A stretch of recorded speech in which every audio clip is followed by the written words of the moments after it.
Welcome. It's the amazing Rico Brogna podcast with your host, Evan Roberts. Welcome to another edition of Rico Brogna. We appreciate you downloading the Rico, checking out the Rico. We are recording this, believe it or not, right after the classic game between the Detroit Tigers and the Seattle Mariners, Game 5 of the American League Division Series. It's funny. I said to Hoff, we're going to do a Rico live on YouTube Friday night. It'll be able to be downloaded Saturday morning, and we'll do it right after the Mariner-Tiger game because I found myself very excited about Mariners-Tigers. I didn't have any rooting interest whatsoever. It's been a really competitive series. You've got this ace in Tarik Skubal starting a Game 5, two franchises that are very non-offensive to all of us. So I found myself very excited about watching Game 5, and it turned into an absolute classic. I don't know how many people watched it from the beginning, but I'm sure if you're a baseball fan at some point, you checked in and said, what's going on? And then you probably hung out. I actually scored the game, which I guess I'm embarrassed by. At this age, I don't score that many non-Met or Yankee games, but this was special. It was a Game 5 of the division series. So I spent 5 hours watching a classic baseball game, and I'll give you a couple of Met-related perspectives, and then we'll get into today's edition of the Rico. There's a few things we'll hit on, the Yankee and Philly losses and how their off seasons can intertwine with us, the New York Mets. We will get into that, and we'll also take a look at the Syracuse train. We'll be handing out grades to the Syracuse train. What is the Syracuse train? Those are all the different relievers that would come up, go down, come up, go down. We gave them their own separate category. So we will get to that on today's edition of the Rico Brogna as well. But watching Mariners-Tigers was another reminder, and I've had a lot of these over the last week and a half, that as much as I'm disappointed that the Mets aren't playing playoff baseball, oh my God, the stress levels of watching a game like that, the stress levels, if that was our team, either one of them, I mean, the Tigers or the Mariners. If I'm a Mariner fan sitting there at Safeco, I know it's T-Mobile Park now, but I'll always call it Safeco. How many times am I wasting 2 on nobody out in extra innings? How many times? And if I'm the Tigers, how many times am I escaping 2 on nobody out in extra innings and not being able to put any real big rally together outside of the 12th where I've got a chance to score a run and win this game? So it reminded me that while I watched it and I enjoyed it, it's so much less stressful when the Mets aren't involved. The other thought I had was about Tarik Skubal. Obviously, I think we would mostly all agree that he is the best pitcher in Major League Baseball today. You look around this sport, the combination of age, stuff, stats the last couple of years, he's the number one of number ones. And he's also a free agent at the end of next season. So it's only natural that we as Met fans, if you're watching Tarik Skubal pitch, or if you glanced at this game, or even if you didn't, when you think of the Mets acquiring pitching help, and we're going to certainly do many Ricos discussing that throughout this offseason, whether it's free agency or trades, Tarik Skubal is one of those guys that jumps to the top of a dream list. Why would Detroit trade him? Well, they would trade him if they decide we're not going to be able to pay him at the end of the 2026 season when he's a free agent. So I'm watching him in this game, and he's brilliant. I mean, he's utterly brilliant. The Mariners did a great job of working long at-bats against him, but he's striking out 7 guys in a row, setting a postseason record, and he ends up striking out 13 guys in 6 innings. His pitch count is 99. And you hear on the broadcast, Ken Rosenthal, and I was even Googling it as well, what's the deal with Skubal going deep into games? And the reality is he doesn't throw many more than 100 pitches. Like he's kind of in that range, 100, 105. Now, this is a Game 5, season's on the line. So my assumption, and I think most people watching's assumption would be, well, you're going to push it. There is no tomorrow. You've got your ace on the mound, and you have a lead. I mean, think about it. The Tigers took the lead in the top of the 6th inning on the 2-run home run by Kerry Carpenter. Skubal comes out. What does he do in the bottom of the 6th inning? He pitches a 1-2-3 inning. So I'm thinking, all right, they're going to push him. And Skubal gets taken out with the thought also being he's very honest with A.J. Hinch and will tell him, I'm done. So I ask the Met fan, we still want to trade for him, clearly. He is an ace of aces. So to me, that's easy. But are you going to be good with that? That's my question. Are you going to be good with an ace, the best pitcher in baseball, taking himself out after 6 innings because his pitch count is at 100? Now, my answer is definitively, yeah. I mean, I have to accept that that's what pitching is in 2026. And while I don't like it, I'm not sitting here excusing it. I accept it. But I just want every Met fan, the old school Met fan that listens to the Rico, the new school Met fan that listens to the Rico, who usually will complain, I do it too, how did he come out after 5? How did he come out with a pitch count of 97? I just want you to know that it's possible in this dream fantasy world of the Mets trading for Tarik Skubal, they're giving up everybody. They're giving up Brandon Sproat. They're giving up Jet Williams. They're giving up Carson Bench. Dare I say they're giving up Nolan McLean. And when they do that, and everybody's really, really excited about it, and then the Mets somehow, David Stearns breaks his rule of not giving long-term contracts into their 30s to starting pitchers, but they break that rule because he's special, and they give him a 9-year contract, and they pay him, what is 9 times 40 per year? $360 million? When they do all of that, and now it's a playoff game, and he's coming out at 99 pitches after 6, what's your reaction going to be? And I already know the answer. The reaction's going to be, what the F is that?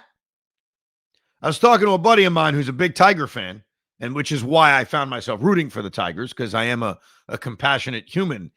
And I almost want to read what he said about Skubal, because I think it's worded in a way in which you appreciate him, but you're frustrated. I have to find it. Here it is. I'll never forgive Skubal not pitching the 7th, but I'm still hopeful. Actually, I take that back. He was pissed. And I get it. And that's why I bring this up to all of us right now. Like, the Mets are going to pursue, or at least we want them to pursue, an ace, right? That's the dream. Whether it's Tarik Skubal becoming available, which I'm not even thinking he will be, but in this fantasy world where the Tigers think they can't pay him, he's available. What are we going to think of something like this? And I think we're going to think the way my buddy thinks, which is we're going to be pissed. We're going to say, what the hell is that? I remember we did that with DeGrom. It was the same thing. He's a 6-inning pitcher.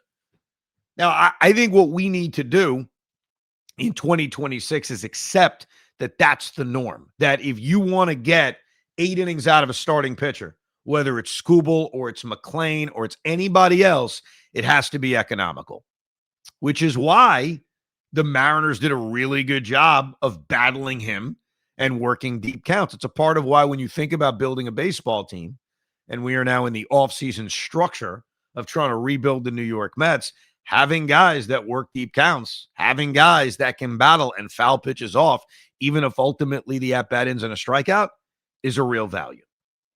So keep that in mind about Skubal and any other ace we talk about over the next few months. How are you going to feel inevitably when that man comes out at 99 pitches in a playoff game after 6 brilliant innings? And I'll give you one last thought about this before we move on to other stuff. The way I would have handled this is, all right, Tarik, you may have left it all out there. Give me another batter and go a batter at a time. But to take him out after he had retired, 14 in a row and struck out how many of them? That's a tough one. Is it ultimately why the Tigers lost this game? I mean, it contributed to it because their bullpen was the one that gave up the lead in the 7th inning, even if their bullpen proceeded to keep it tied for the next 8 innings or whatever it turned out to be. All right, let me get to the Phillies and Yankees. And the reason I bring up the Phillies and the Yankees is not to rub their noses in their defeat and say, welcome to our world, even if their seasons were more successful. I want to bring up a couple of players that can become available from the Yankees and the Phillies and have a conversation about it. I want to start off with Giancarlo Stanton. I put out a tweet the other day, and I offered no context. Maybe I did that on purpose. I was going to supply the context right here on the Rico, which I'm about to do. And it was just hey, who says no? Giancarlo Stanton for Mark Vientos. I think we all realize that trade is not happening. I think we realize that the Mets are not trading Vientos for Stanton, and the Yankees are probably not trading Stanton at all. And we also realize that Giancarlo has a full no-trade clause, which is a part of why he ended up with the New York Yankees. He refused to go to San Francisco. He refused to go to St. Louis. He ended up with the New York Yankees. The reason I brought it up is because one of the difficult discussions that we're having in this offseason is not simply about a starting pitcher and their ERA or run prevention or improving this lineup. It's about the locker room, and it's about leadership. And a couple of Ricos ago, we went through some of the stories that have come out since this disaster of a season ended, really saying there isn't anything wrong with the locker room. Maybe they lacked some leadership. Maybe they missed J.D. Martinez. Maybe they missed Jose Iglesias. But it's not like the locker room is a problem, per se. It's not that Juan Soto and Francisco Lindor hate each other. It's that maybe they lack leadership. I think it has become very obvious, whether people decide to pay attention to it or not, that Giancarlo Stanton is an incredible leader for the New York Yankees. And there was a story, and I really wanted to bring it up on the air, and I did on WFAN because I thought it was very interesting and important. But I'm not sure it got a lot of attention. And it's a story that came out in The Athletic about Giancarlo Stanton essentially calling a players-only meeting right after the Yankees were in the middle of a funk and they had just lost a brutal game to the Texas Rangers. And he decided to rip into the team. I just want to read part of this article for you because I thought it was interesting. In an August 4th meeting, which followed a brutal walk-off loss to the Texas Rangers at Globe Life Field, Giancarlo Stanton laid into his teammates while also challenging them to play up to their talent. One member of the Yankees who spoke on the condition of anonymity, granted so he could speak candidly, said it was unlike anything he had ever seen before, especially coming from Stanton, whose public comments often come off as measured. Quote, I knew we were so much better than that at the time, Stanton told The Athletic Thursday night as the Yankees' champagne-soaked celebration of their 2-1 wildcard series win over the arch-rival Boston Red Sox raged in the clubhouse. It was going to take a lot more than effort to be able to have moments like this. The imposing slugger continued nodding throughout the party. I want every Met fan to think about this. You think the Mets could have used that this year? You think they could have used someone challenging them at some point? You pick your time. I mean, you could pick any time this season to do that. Let me read a little bit more. The loss in Texas prompted Stanton's speech, which was particularly gut-wrenching, featuring a blown Yankee lead in which Devin Williams surrendered a game-tying solo shot in the ninth, and Jake Bird gave up a 3-run shot, blah, blah, blah, blah, blah. Anyhow, Stanton's speech had its intended result. Quickly, the mood around the Yankees, quote, definitely changed, Judge said. Despite occasional struggles, they finished the regular season 34-15, best record in the major leagues over that span. Here's the captain, Aaron Judge. It was good for everybody to hear and for all of us to kind of look in the mirror like, hey, am I really giving it my best? Am I really giving it my all? Time to turn around and get things moving. I like to find common ground with people. So when I say trade for Giancarlo Stanton or, hey, Giancarlo Stanton makes a lot of sense, I get it. $20 million. He's a DH. You're so stupid, Evan. They could use that money better. I get it. But there's context, and that's the context. And so here's what I want to ask everybody, and think about it, because it's complicated. There's no easy answer. Could the Mets use that? How do we measure that? How do we know which players provide that? But the key question is, could the Mets have used that? And I think it's undeniable that the answer is yes.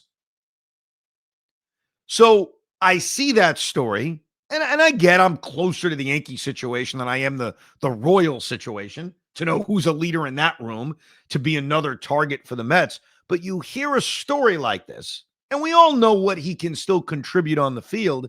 And my reaction to reading it, besides the Yankee tilt that I was going to talk about on the fan, was, Mike, that's what this team needs. They need a leader like that. And those are tough to find. They're tough to define. They're tough to kind of go through rosters during the offseason and say, him.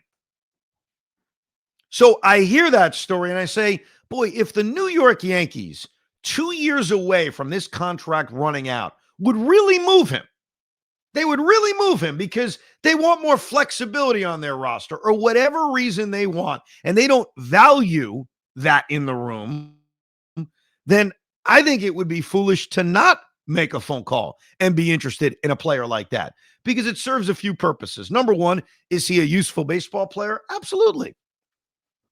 Is he the guy he was 5 years ago? No one's saying that. But he was very productive this year when he played, can still go out there and play the outfield a few times, not often, but a few times. And the DH spot has not exactly been a warm, cuddly place for us as Met fans. So if the Yankees were willing, and Giancarlo was willing, because he does have a full no-trade clause, yeah, I'd be interested. And for those that wonder, but Evan, is that money well spent? You know, it's $20 million a year. Is that really well spent?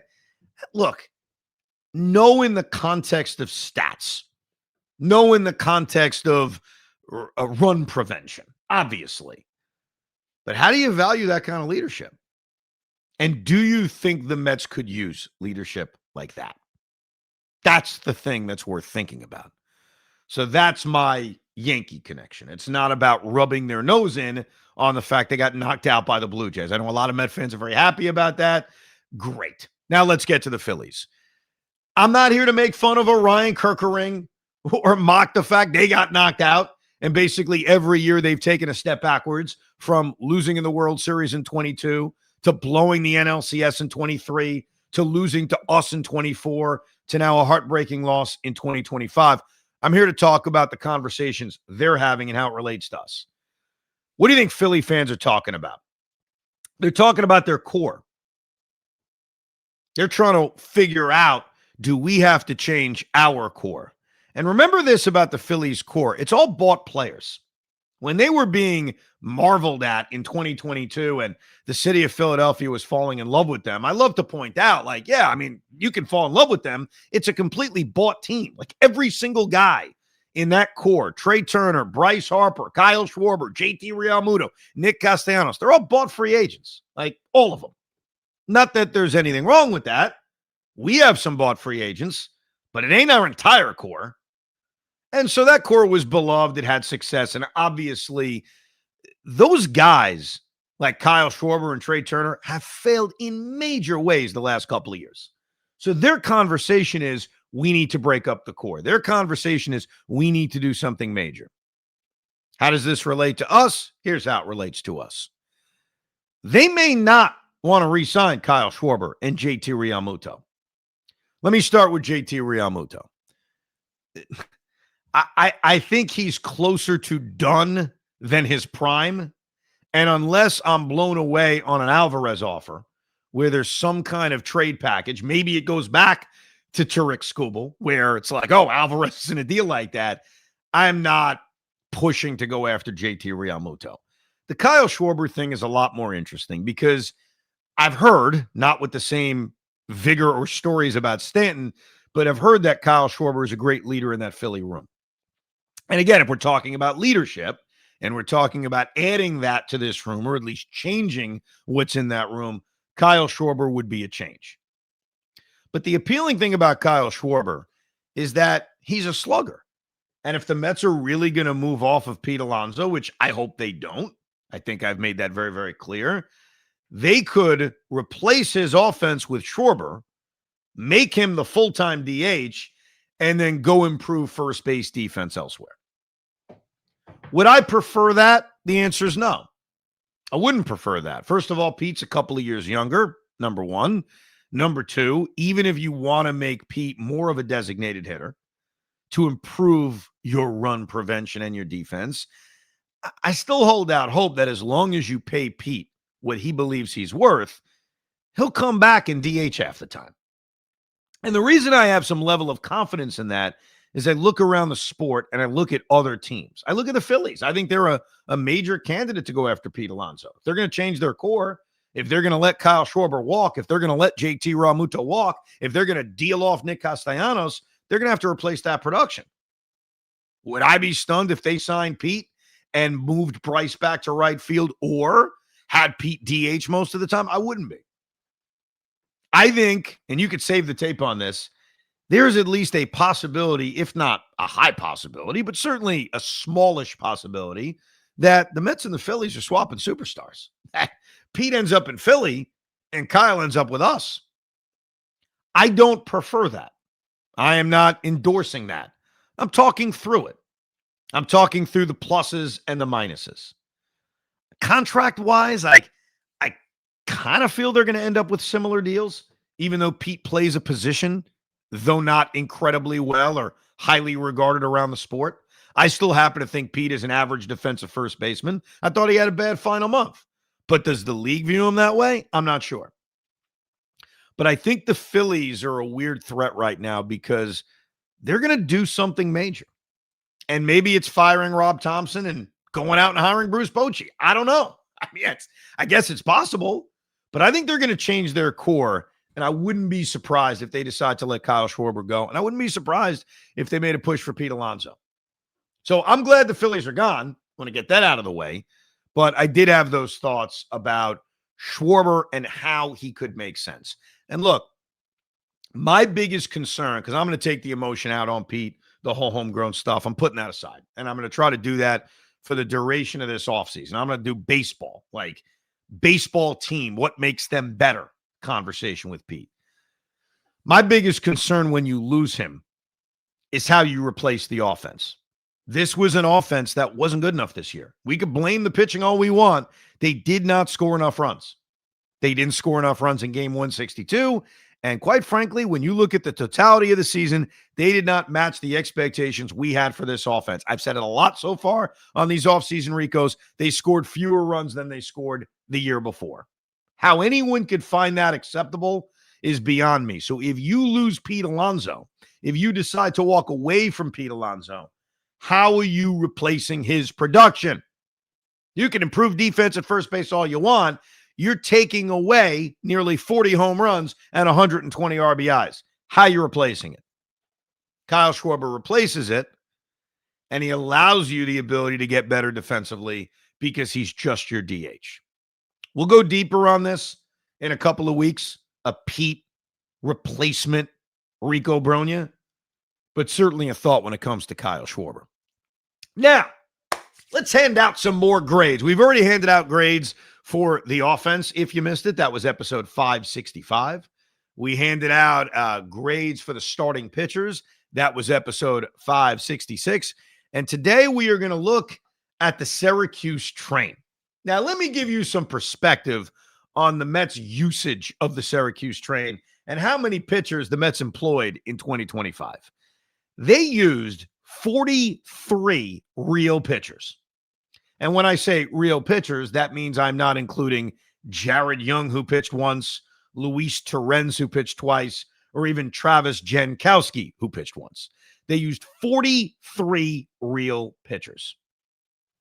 And if you want to look at just the people that relieved, and you want to take out the openers like Hagenman and Waddell and Davinsky and Garrett and Brazaban, they had 17 guys make a start. But if you take away what I would say are the 5 openers, that leaves you 12.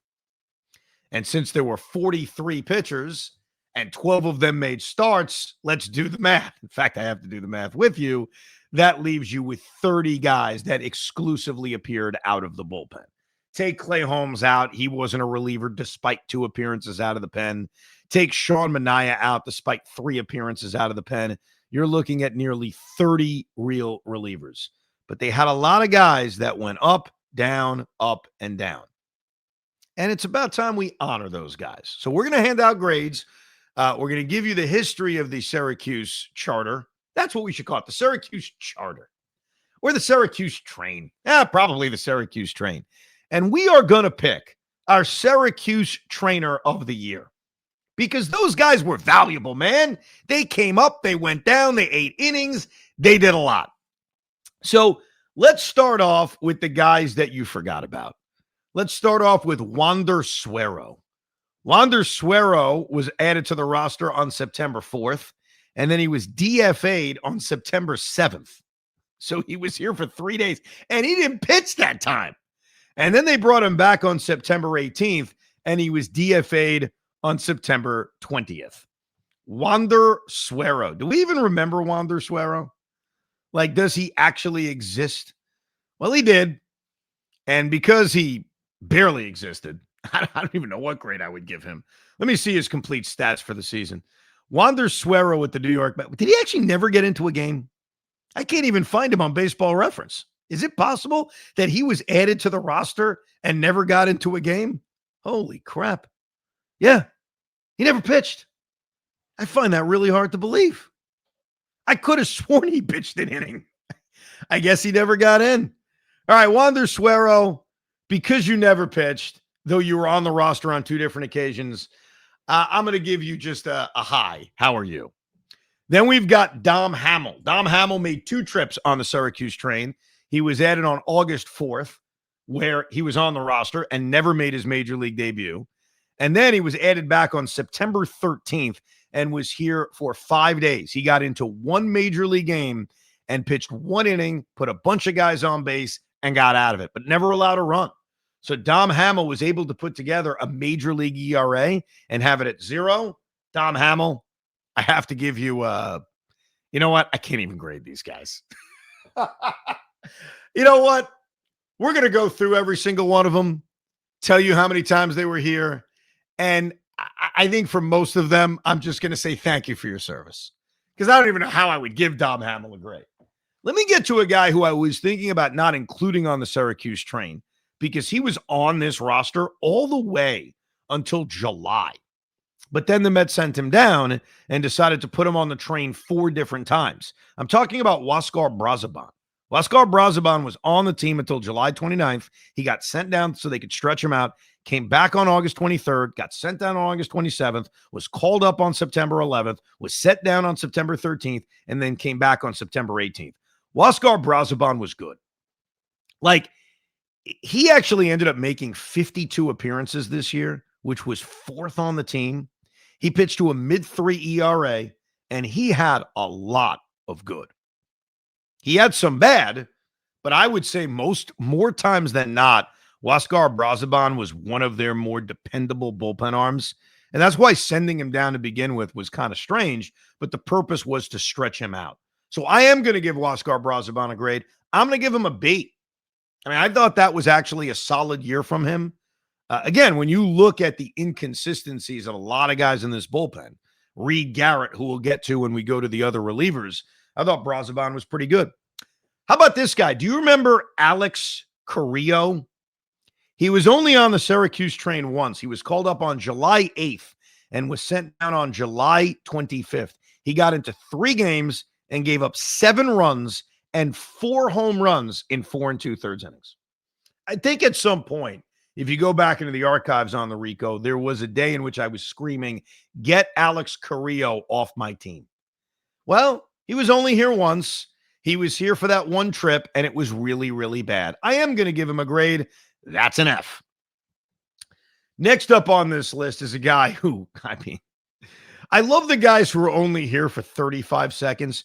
Do you remember Zach Pop? Zach Pop got into 1 game, pitched an inning and a third, gave up 3 runs, and took the loss. It was his only appearance here, and he was only on the Mets for, get this, 2 days, July 5th and July 6th, and he got DFA'd. We hardly knew ye Zach Pop. Now, one of our favorites, one of the guys that I think it was just very frustrating that he didn't spend more time here. And that, of course, is the namesake of this podcast, the great Rico Garcia. Rico Garcia had 2 stints with the New York Mets. And what was crazy about this is he pitched really, really well with the New York Mets. In fact, he ended up making 6 appearances with us. And in 5 of the 6, he never gave up a run. He was great. But in the middle of being with us, the Mets DFA'd him, and he very quickly went to the New York Yankees, where he had a bad appearance. He got bombed the one time he pitched for the New York Yankees. But for the Mets, on July 6th and July 10th, he pitched 2 scoreless innings against the Yankees, 2 2/3 scoreless against the Orioles. Then when he came back 3 weeks later on July 22nd, pitched a scoreless inning against the Angels, actually got a hold, pitched 2 scoreless against the Giants, pitched 2 scoreless against the Padres, and gave up a run in 1 inning against the Padres, and then had 2 more appearances at home against the Giants, and then he was gone again. He was one of those Syracuse trained pitchers in which when he got DFA'd and sent down, we weren't happy about it because we were like, that guy's pretty good. Rico had, like I said, 2 different stints with us. Now, the next guy I'm going to mention, I have to admit, and this is kind of crazy when you remember how geeky I am and I score every game and we do Rico Brognas after every series. It is not excusable for me to legitimately forget that someone existed. But I've got someone. He only made 1 appearance. Maybe that's why. His name is Jonathan Pintaro. You guys remember Jonathan Pintaro? Because honestly, when I saw him on the list, I was like, when was he on this team? Jonathan Pintaro made 1 appearance. It was actually to finish off a game, or I think he tried to finish off a game. He pitched 2/3 of an inning, gave up 2 hits and 2 runs in a 7-3 win against the Braves all the way back on June 25th. So I guess if I go into I've got my scorebook right here. I guess if I go to July 25th, I'll see his name and be like, oh yeah, that guy exists. I'm going to pull it up right now because why not? Doing a Rico Brogna in the middle of the offseason and we're recording it at 2 a.m. So me stopping the podcast to look at my scorebook is no biggie. July 25th. Oh, I said June 25th, didn't I? Yeah, June 25th. Yeah, June 25th was a Wednesday against the Atlanta Braves. The Mets were on a 3-game losing streak. Clay Holmes pitched 5 pretty solid innings. And then in the 9th inning of this game, with the Mets up 7-1, they went to Jonathan Pintaro. He walked the first guy, gave up a hit, got the next 2 guys out, then gave up a 2-run hit to Ronald Acuna Jr. and walked Matt Olson. And finally, Carlos Mendoza said, what are we doing? Let me go to Edwin Diaz to make sure this game doesn't get out of hand. That, of course, the great Jonathan Pintaro. Then we get to a guy who had 3 different stints with us. Richard Dickey Lovelady. June 23rd through the 25th, July 2nd through the 10th, and September 20th to the 25th before he got DFA'd. He actually got DFA'd twice. Dickey Lovelady. I think he's probably most remembered for the name, though he did eat a bunch of innings at the very end of the season when we were trying to save our bullpen. Then you've got Tyler Zuber. Tyler Zuber had 1 appearance with us this year, or 1 stint with us this year, between June 21st and June 23rd. The great Tyler Zuber. I remember reading more about him, like in spring training and as a bullpen option. I remember that a heck of a lot more than actually seeing him pitch at the major league level. But I'll tell you what Tyler Zuber did with us. He made 1 appearance, and he gave up 2 runs in 2 innings. So it was a few days with us, and it was only 1 appearance. Can't give him a ranking. Then we get to one of my favorites, Justin Garza. Justin Garza was sneaky good, and he had 3 different roster stints with the New York Mets. June 9th to the 15th, June 17th to the 21st, and July 22nd and 23rd before the Mets finally said, we are going to DFA you. If I'm not mistaken, and I have the papers in front of me to prove this, I think Justin Garza won a Rico I'm the Man Right Now star of the series. I kind of feel like he did. There was a game in which he came in and ate up some innings, and we were all very happy. But the next guy on my list definitely won a Rico I'm the Man Now star of the series. This guy made 3 different roster appearances for the Mets in 2025, and that is left-handed reliever Jose Castillo. Now, Jose Castillo did something really unique. We've mentioned a few guys who were DFA'd twice. Jose Castillo got DFA'd not once, not twice, but 3 different times. May 15th to June 25th, he was here. So over a month, got DFA'd. Came back exactly 1 month later on July 25th, spent 2 days with the Mets, got DFA'd. And because we love irony, came back again exactly 1 month later, August 25th to August 30th, and he got DFA'd. I will give Jose Castillo a grade because he was useful when he was here. Another one of those guys that if the roster crunch didn't exist, may have been able to stick around more. I think I'd give Jose Castillo a solid C. One of those decent C's. Next on this list is another guy that, honestly, if you blinked, you don't remember he was here. He was here for 2 days, one stint. We're talking about Colin Poche, the left-hander, and he sucked his one appearance here. He was so bad that after his one appearance, we all screamed, "Get rid of this man." And he was promptly gone. Next on the Syracuse train was a guy who I didn't think would be on the Syracuse train because he was a prospect, but ended up on the Mets 3 different times, and that would be Blade Tidwell. Blade Tidwell's stint, of course, ended when, while in the minor leagues, he was traded to the San Francisco Giants in the trade for Tyler Rogers. He ended up making a couple of starts. He was here May 4th. He was here June 20th to the 21st, and then June 27th to July 3rd. Another guy who was on the Syracuse train who we didn't think would be was Dednell Nunez. Boy, certain guys fall. Certain guys you have high hopes for, and you just know health isn't going to hold up. That was the case with Dednell Nunez. He started the year in the minor leagues, which we accepted as he's just working his way back. They're being really careful with him. They're not comfortable pitching him in back-to-back days.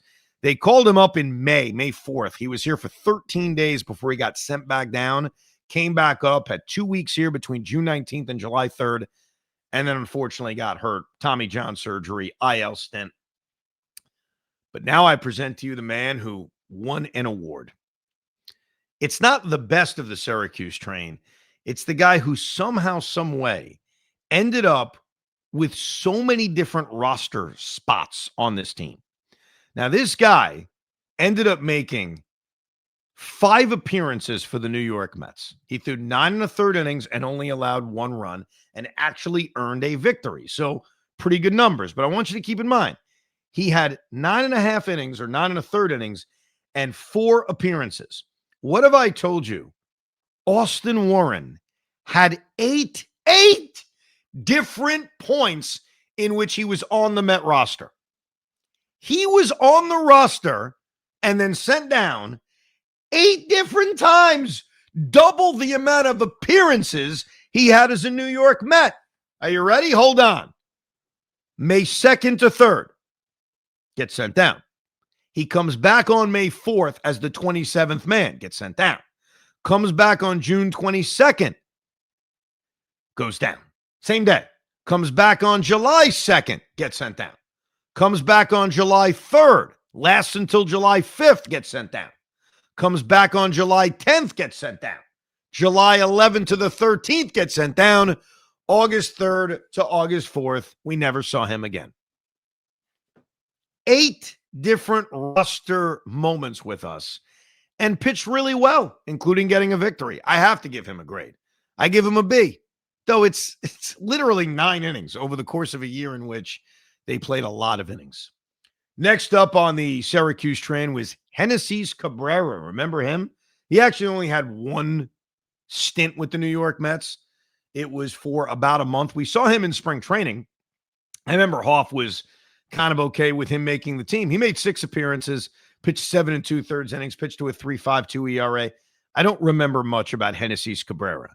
Then you've got Brandon Waddell. What a run for Brandon Waddell. He was here 5 different times, and I thought did a really, really solid job. He went out, made a start, ended up throwing 31 innings with 11 appearances. He was one of those guys, and there's such a value to this over the course of 162. I mean, if they made the playoffs, I'd feel better about this, where we need you to save our bullpen, eat 3 or 4 innings. And I would say Brandon Waddell was probably one of the best at doing that. So right now, he's the leader in the Syracuse Train Player of the Year award, which, yeah, we should hand out at the end of this. Next up is Chris Davinsky. Chris Davinsky had 6 different appearances with the New York Mets on the roster. April 30th to May 1st, May 30th to June 2nd, June 21st to the 24th, July 4th to the 22nd. Then he got DFA'd. They brought him back August 30th to the 31st, and then September 18th to the 21st before he got DFA'd. Another one of those relievers who was so good here. He ended up pitching to a 2.16 ERA through 16 and a third innings. And yeah, I think if the Mets weren't in any kind of roster crunch, Devinsky probably would have been here for longer. Take this into account. Chris Devinsky appeared in 13 games. 13 games. He only allowed runs in 3 of those games. So he was really, really good. And he did a good job of eating innings. Remember that game against the Miami Marlins where they gave up a ton of runs? David Peterson took a dump on the mound. Chris Devinsky pitched 3 scoreless innings that day that kept them in the game. There were examples like that littered throughout the year. He is another candidate, along with Waddell, for the Syracuse Train Player of the Year. Next up is Kevin Herget. Kevin Herget was up here for a while, including the very end.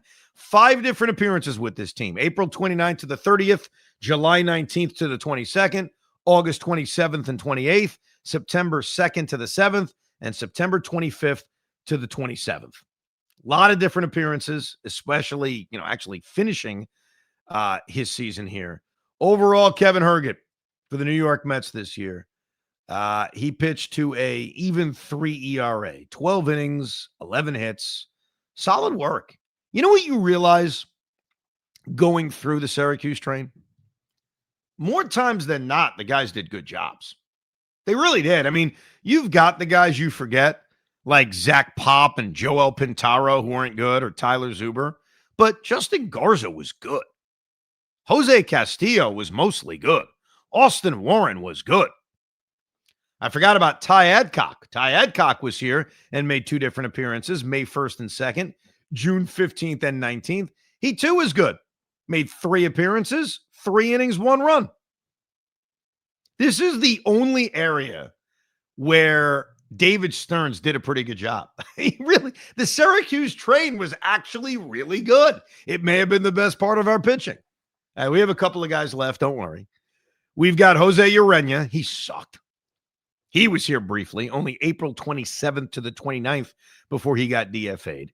Max Kranick ended up sort of on the Syracuse train. He was on the team to begin the year, actually won a very early in the season Rico, I'm the man right now, star of the series, but got sent down on April 16th for roster reasons, came back on the 17th after an injury, went down on June 3rd, came back on June 13th, and unfortunately, he too needed a major surgery and went on the IL on June 19th. Kind of a lost year for Kranick. I had high hopes for him. I think a lot of us did, especially with the way he looked in the spring training and the way he looked early in the regular season. And finally, the last member of the Syracuse train is the Pete Hoffman look-like himself, Justin Hagenman. Hagenman had 5 different appearances. And joining us right now, Justin Hagenman. Justin, you had a Hey, thank you. Man. I'm great. Thanks for having me on. I hope you give me a good grade. I mean, here's the thing about you. You're not Brandon Waddell. Like, if I'm picking on the Syracuse train who did the best job, I think Hagenman gets honorable mention. I think it's either Brandon Waddell or Chris Devinsky. So, by the way, Hoff is jumping in the middle of his overnight show to show you his versatility. I'm going to go with Chris Devinsky as the Syracuse Rider of the Year. What say you? I 100% am on board with that. I think I said that a couple times. Devinsky's my guy. I can't believe he didn't make the playoff roster. Oh, wait, they didn't make the playoffs. I can't believe he didn't stay. Like, that's my problem. I don't understand why they kept on sending him down. I guess they could, or just getting rid of him. I guess they could never felt threatened by it, but he was effective. He was really effective. I would definitely give it to him. It's amazing. We did a Rico talking about the starters. We're going to do a Rico coming up in a few days, going more in depth on the relievers, the ones that were here most of the year. But honestly, going through this Syracuse train is a reminder that this may have been the best aspect of David Stearns' job, because a lot of these names really pitch well. A lot of these names saved the bullpen when the starting pitchers were crapping the bed. So overall, when you go through a lot of these guys we just went through, most of them did a pretty good job. But I agree with you. Chris Davinsky, Brandon Waddell, Justin Hagenman, Rico Garcia, who should have been here longer. A lot of good contributions from the Syracuse train. Yeah, and it's weird because, we sit here and go, why were other guys in the bullpen longer? Why did we give other guys more opportunity when you actually had guys that were effective? But I guess there's a method to David Stern's madness, and unfortunately, it didn't work out on all ends this year. Yeah, I think unfortunately, and we're going to go through this next year too, it's all about contracts. It's about who has guaranteed contracts, who you can DFA and get back. Because I was saying this about Rico Garcia or even Chris Davinsky. Chris Davinsky got DFA'd multiple times, and yet the Mets were able to bring him back. Now, coming up on the Rico, I'll give you a little menu over the next few days. We will grade the rest of the relievers, and we will grade David Stearns. But the episode I'm looking forward to, and this will be next week here on the Rico Brogna, it's going to be a long one. I'm going to warn you, it's going to get very, very geeky if we haven't got geeky enough for you. We are going to do an in-depth look at how the New York Mets pulled off the impossible by going 0-70 when trailing after 8 innings. It is a requested deep dive. Received an email from a diehard Met fan and a diehard Rico listener who said, you guys need to do this deep dive. And I said, you know what? You're damn right. We are going to do this deep dive.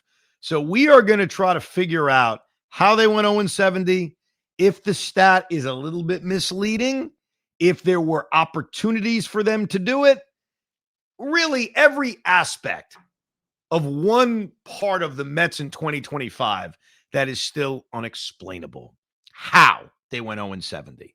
So we continue to review this season, and coming up, before you know it, we will start to look towards free agency and trade ideas and get you ready for the offseason that is almost upon us. Now, I know that this was a huge delay because of the ALDS Game 5. Did you make your pick for the NLDS Game 5? I did not. Thank you for telling me that. You want me to make a pick? The people want me to make a pick. I understand. It's very popular here on the Rico when I make my FanDuel Sportsbook pick. And so my pick is brought to you by FanDuel Sportsbook. Make every moment more. So I've gone back and forth about this. And I am going to pick a money line for the Chicago Cub-Milwaukee Brewer Game 5, which is Saturday night. And I'm taking the Cub money line at plus 120. I kind of have a feeling that after the way they were able to survive in Chicago and the way that crowd was basically able to scare Freddie Peralta, that the Cubbies are going to seal the deal and hand the Brewers another heartbreaking loss. So my pick is Chicago money line plus 120 to advance to the National League Championship Series. That was the pick segment brought to you by FanDuel Sportsbook. Make every moment more. We appreciate you listening and downloading the Rico Brogna. Remember to subscribe, download it, rate it, review it, do whatever the hell you have to do. Thank you very much for hanging out with us on another edition of Rico Brogna.